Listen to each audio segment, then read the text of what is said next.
King Solomon, known as the wisest man who ever lived, was blessed by God with unmatched wisdom, staggering wealth, and immense power. But what really happened to this great king? How did a man so favored by God end his life in despair, regret, and spiritual ruin? Join us as we uncover the untold story of Solomon's last day, a day filled with reflections on his glory, his downfalls, and the tragic consequences of turning away from God.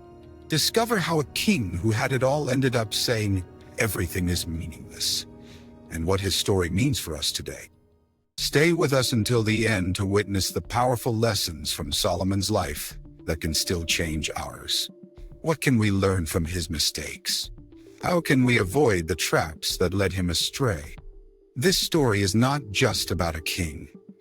It's about every one of us who has ever struggled with pride, temptation, and the pull of worldly desires. If you find this story inspiring and eye-opening, please hit the like button, subscribe to our channel, and click the notification bell so you never miss an update.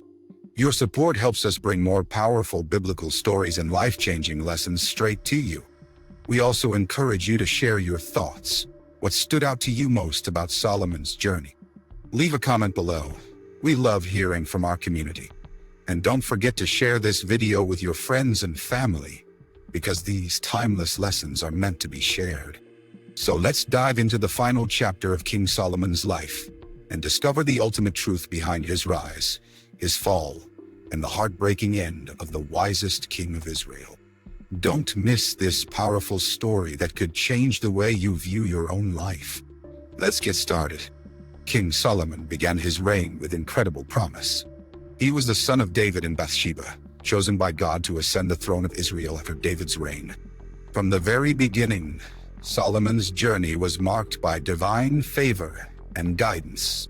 In 1 Kings 3:5, we read that the Lord appeared to Solomon in a dream at Gibeon, saying, "Ask for whatever you want me to give you." In response, Solomon made a request that would define his legacy. He didn't ask for wealth, long life, or the death of his enemies. Instead, in 1 Kings 3:9, Solomon humbly asked, "Give your servant an understanding heart to judge your people, that I may discern between good and evil. For who is able to govern this great people of yours?" God was greatly pleased with Solomon's request.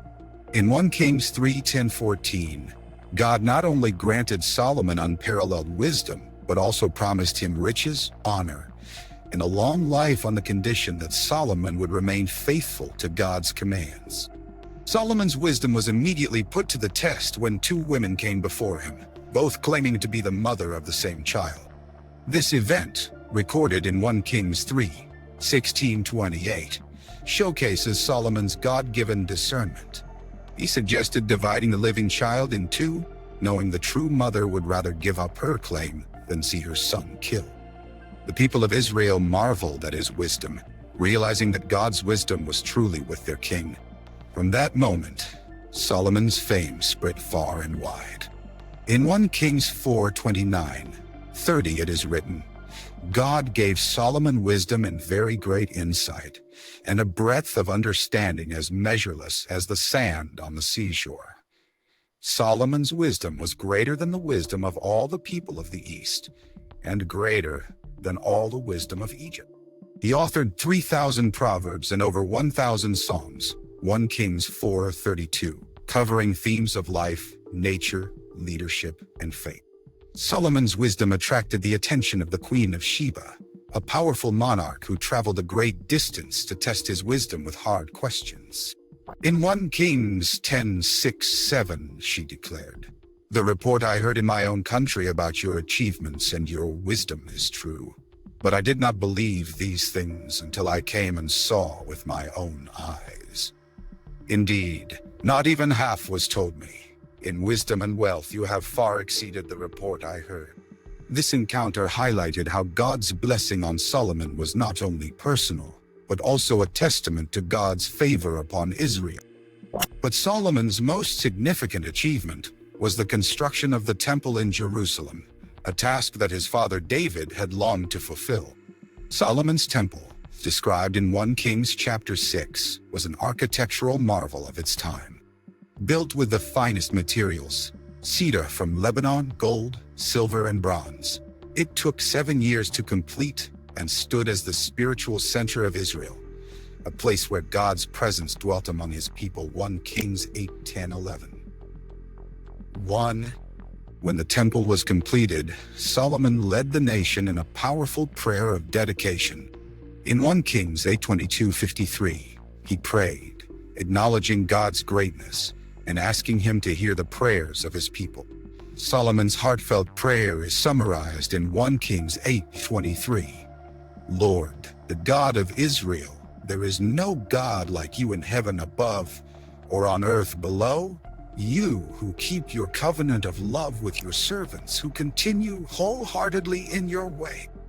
Under Solomon's rule, Israel reached unprecedented heights of wealth, power, and influence. Solomon's kingdom was a beacon of prosperity, attracting traders, scholars, and rulers from all corners of the ancient world, as recorded in 1 Kings 10:23-24. King Solomon was greater in riches and wisdom than all the other kings of the earth. The whole world sought audience with Solomon to hear the wisdom God had put in his heart. Solomon's wealth was beyond measure.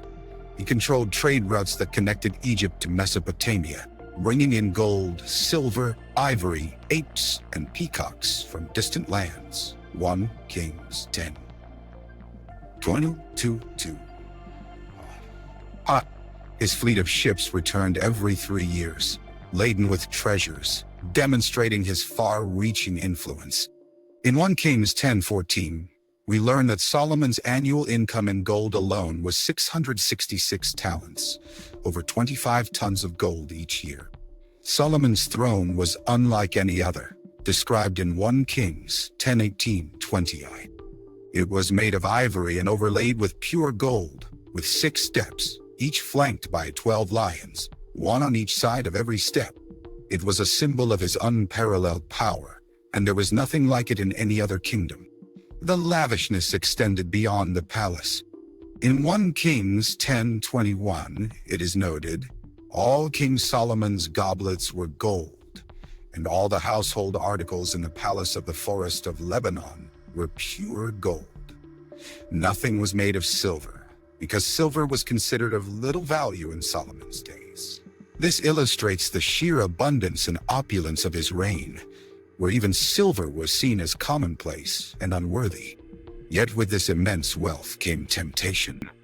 Solomon's power and influence led him to form alliances with surrounding nations, often sealed through marriage. The Bible tells us in 1 Kings 11:1-2 that Solomon loved many foreign women, including Moabites, Ammonites, Sidonians, and Hittites, nations the Lord had warned Israel against intermarrying with, for they would surely turn their hearts after other gods. Solomon took these warnings lightly.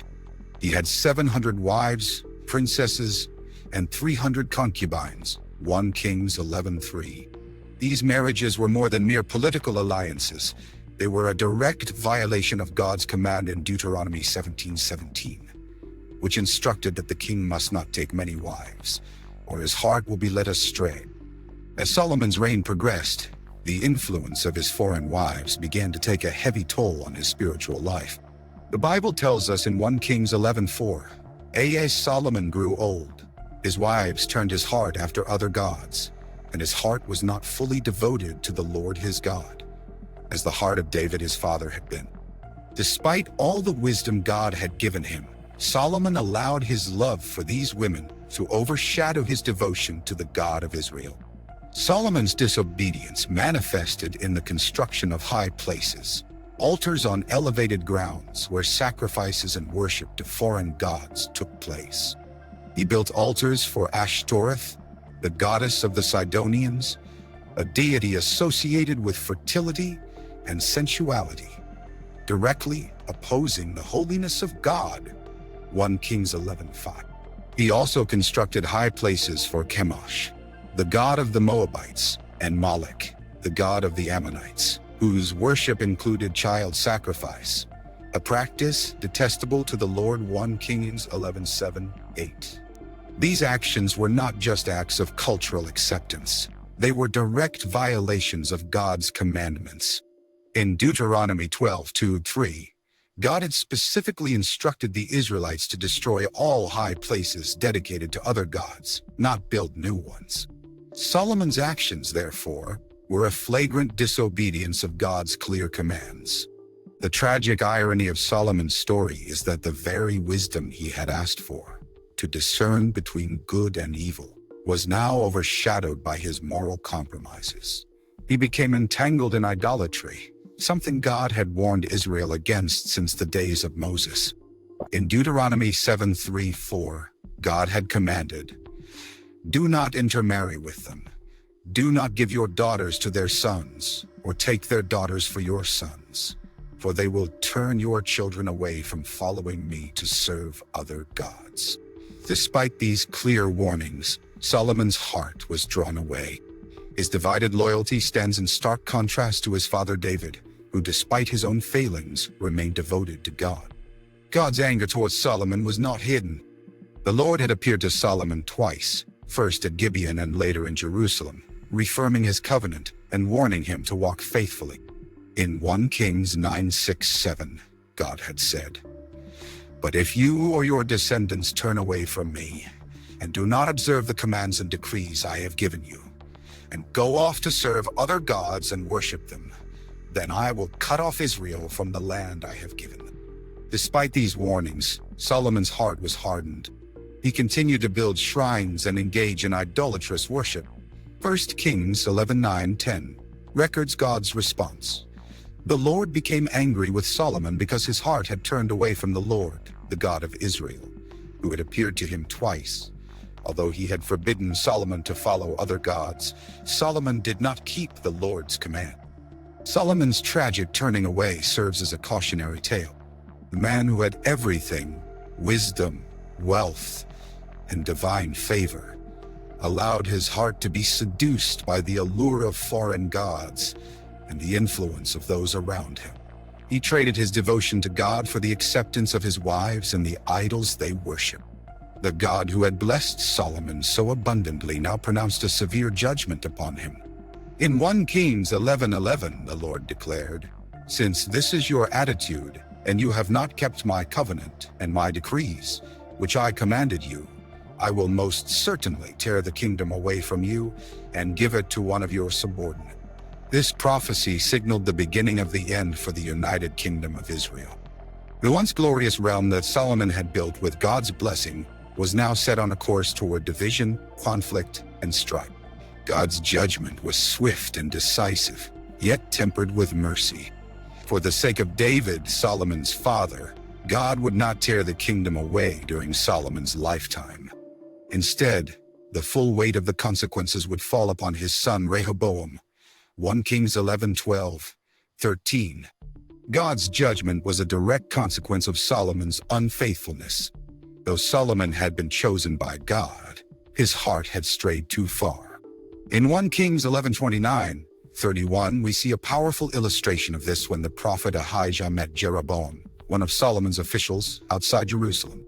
Ahijah took hold of his new cloak, tore it into 12 pieces, and said to Jeroboam, "Take 10 pieces for yourself, for this is what the Lord, the God of Israel, says. See, I'm going to tear the kingdom out of Solomon's hand and give you 10 tribes." On the last day of his life, King Solomon, once the wisest and wealthiest man on earth, sat in his palace, reflecting on the splendor that had defined his reign. His life had been filled with incredible achievements, wisdom that astounded nations, wealth beyond measure, and a kingdom that reached the zenith of its power under his rule. But his final moments were not filled with the joy of those accomplishments. Instead, they were marked by a deep sense of loss, disobedience, and regret. Solomon's reflections are captured poignantly in the book of Ecclesiastes, a work often attributed to his later years. In Ecclesiastes 1:2, Solomon laments, "Meaningless, meaningless," says the teacher.